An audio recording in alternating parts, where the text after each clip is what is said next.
and welcome back to the channel.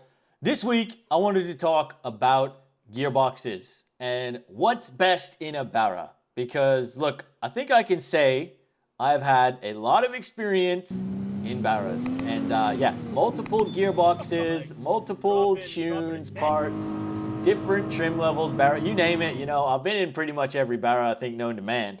And yeah, I'm no mechanic. I can't really tell you what parts they use and how they completely operate, but I can tell you, in layman's terms, how they feel, how good they were, and what sort of best practice each of these transmissions fitted. So let's run through them. Bear with me, and hey, we got a lot of Barras to show, so yeah, grab your beverage. Let's begin. Whew. Yeah. Yo. Now, I'm only going to cover what transmissions I have done in Turbo Barras. And look, we've got the T400. We've got the 2-speed Power Glide.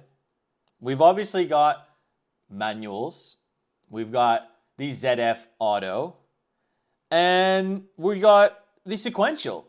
So we have actually done a race box sequential in a Turbo Barra. We will cover that if you haven't seen it. What the hell are you doing? Click the pop-up banner and go watch that video. It's absolutely insane. Yeah, madness. Let's just start it with the T400, because this is such a common gearbox in the LS world, and so many of the Holdens I do, they've got a T400. I think they are an amazing gearbox and really quite fun on the street. You know, these things make your car rowdy, and I'm not really sure why I have only seen like 2 Falcons with this setup. Like, we've got Series Performance FGX, which was a crazy 1250 horsepower FGX, full drags. Like, this thing was in the 8 seconds, and it was running a T400 boost by speed, I think he told me, and yeah, just mental. This was a mental build. You know, we also had Jono's Ute, so PSI Ho.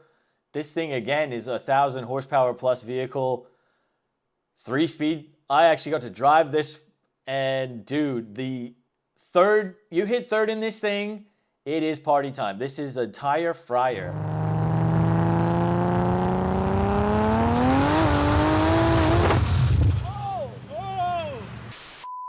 The problem with the T400, I guess, is that they are a little bit pricey. I'm told you actually do lose a little bit of power with them too, because they're quite beefy in the middle and it sucks up a bit on the rotation.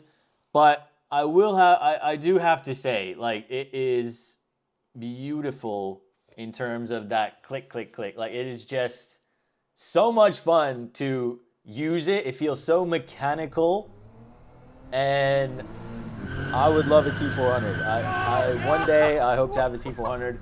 They are a really fun box. And dude, a lot of drag racers use them. They're serious.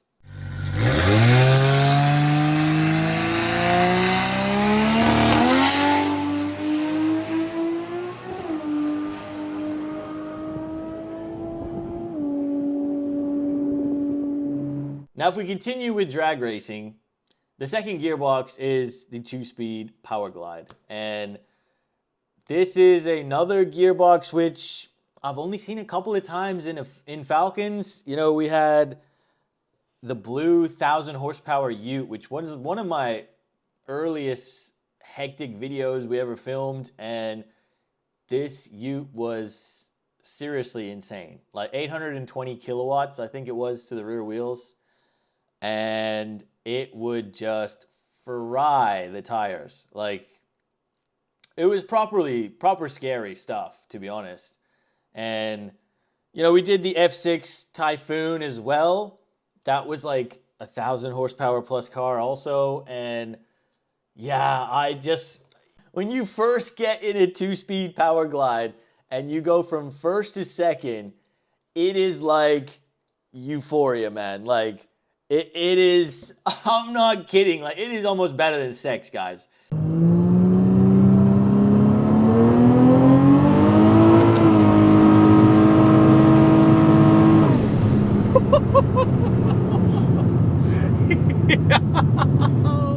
This is, I don't know what wizardry happens because I actually seriously, sometimes I think about it and I go, how does this even work?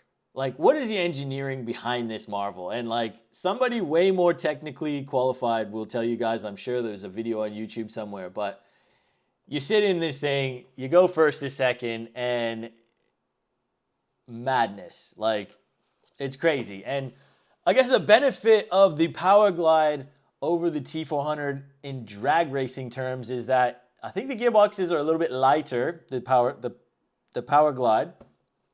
They're pretty simple, I'm told, and you generally can just get off the line a little bit easier because there's one less gear. It makes sense. And I was surprised by this because the Power Glide was still quite streetable. Like, it's really not that much different than a T400. Like, obviously, I think personally the T400 is a little bit more enjoyable to drive on the street just because you get a little bit more rev rangey. You know what I mean? You can sort of give it a brap in first and then shift to second and you play with the gears a little bit more, which is more fun for me on the street. Now, obviously, at the drag strip, it's a different story, but the 2-speed still drives really well.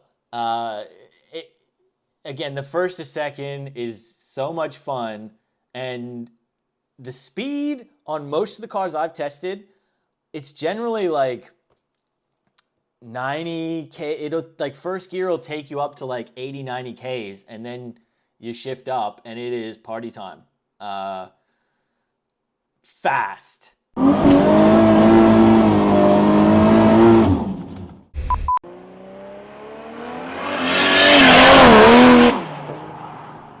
But why don't we talk about something a little bit more special than both those gearboxes in my mind, and that is the Sequential race box. So we did this Falcon maybe a couple of months ago, and this thing is basically a one-of-one build so far from the man Rob at Monster Torque. And yeah, it's a TR6060 box that they have custom made into a Sequential, and it's insane. Like, the real benefit, I guess, with the Sequential is that it gives you more control, and you know, it's not really for a drag race setup. These are more, you know, this is what race cars use. You know, the V8 supercars would be using something similar to this.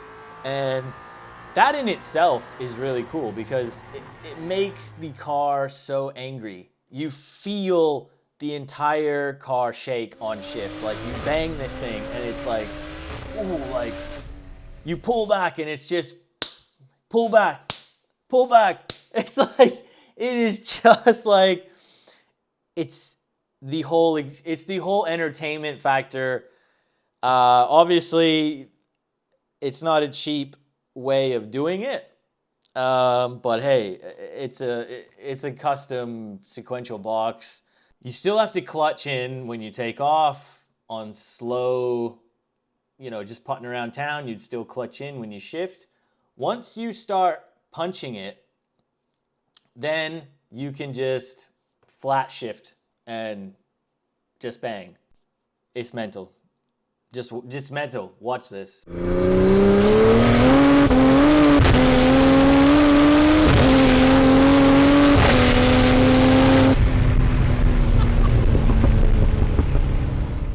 But in honesty, it does kind of hinder the drivability a little bit because it is very loud. It's very mechanical. You know, obviously, what we've just talked about, T400, actually, you can daily it really easily. 2-speed, you can, but probably not recommended. Yeah, Sequential, you definitely can do it again, but probably not recommended. Now let's talk manual. for a minute, right? Obviously, these came out in the FGs anyways with the TR6060 gearbox. And it's a phenomenal gearbox. I actually rate the TR6060 tremendously. Now, let's just get this out of the way. If you're talking T56, personally, it's okay. It's okay in my mind. The only reason I'm saying that is because I have driven the T56 and the TR6060, and the TR6060 is miles better in feel, strength, like just basically everything in my mind. Yeah, and with these Barra turbos, if you're going for a street build, something 500 horsepower, the TR6060 is great. Like, it is really, really a good option. I enjoy the heck out of shifting a 500 horsepower F6. Like, it is so enjoyable. You get the nice power down, easy to shift. It can handle it, no worries. It's a great option. Now, on the flip side, you can go absolutely bananas with the horsepower and still have a TR6060, because we have seen that in the BA Falcon, the mustard spec Falcon we did from Next Generation Performance. He was pushing 1,066 horsepower, I believe, and he was saying that was basically a stock TR6060. Yeah, TR6060s? Yeah. They built or like, No, is it just... it's a turbo box. Yeah. We only just found the limit of the box in ours, so I've got another box there for that. We are still keeping it manual, but we broke that the other night, 1100 horsepower with nitrous on the street. We did an input shaft, but we were being pretty nasty to it, so. Dude. Is it the fastest thing when you're racing guys with T400s, Power Glides, ZFs? No, I don't think so. You lose boost. But it's unique and it's fun, and I totally understand that concept. And honestly, I'm all for it. I love manuals. It's just with cars that have a huge amount of horsepower, personally, I think it just, it gets a bit sketch.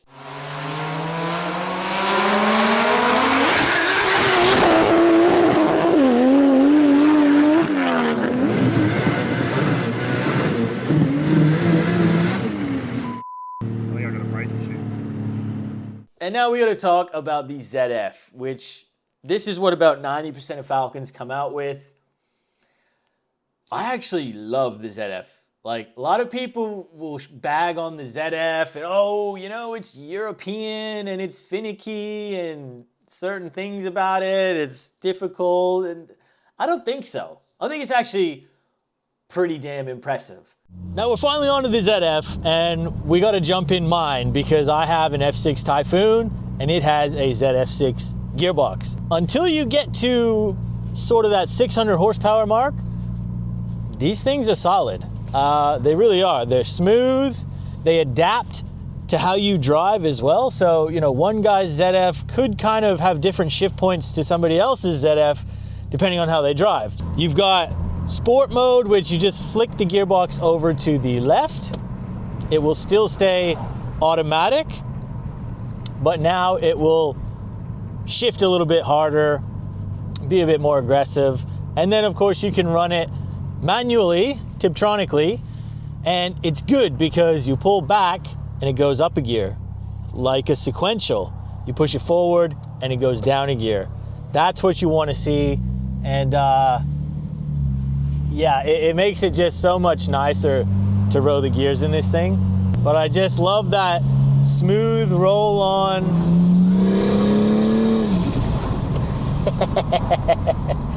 I'm still not even boosting properly, guys, because my, unfortunately, my car still is not fixed.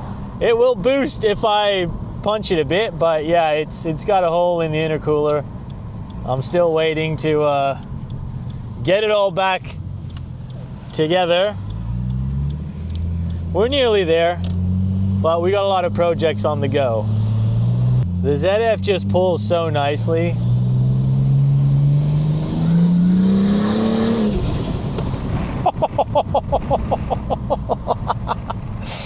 Even Even with a hole in the intercooler, lad, this thing rips.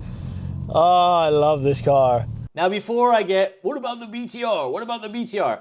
The BTR is a 4-speed slush box. I hate basically every 4-speed known to man. Look, the 4-speed in a Turbo Barra can be okay. If you build it, I've been in a couple that, you're not going to push stupid power, but you can make some decent power and it can handle it. And look, you are going to hold boost and, 4 gears, you're holding boost a little longer. But I don't really like BTRs. That's just my personal... I'm not a big BTR fan. Yeah.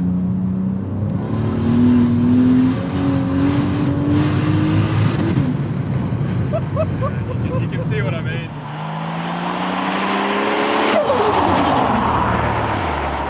– 600 horsepower, roughly where they like to call the limit.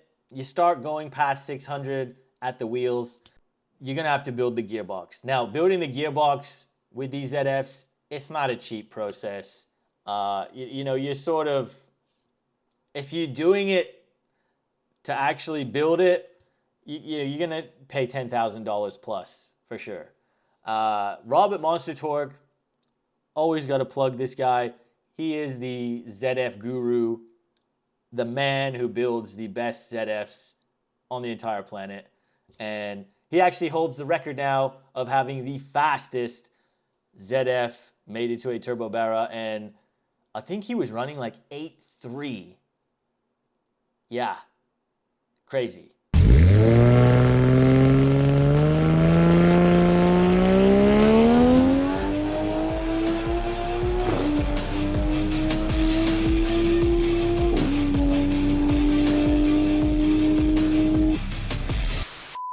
But wait, there's more!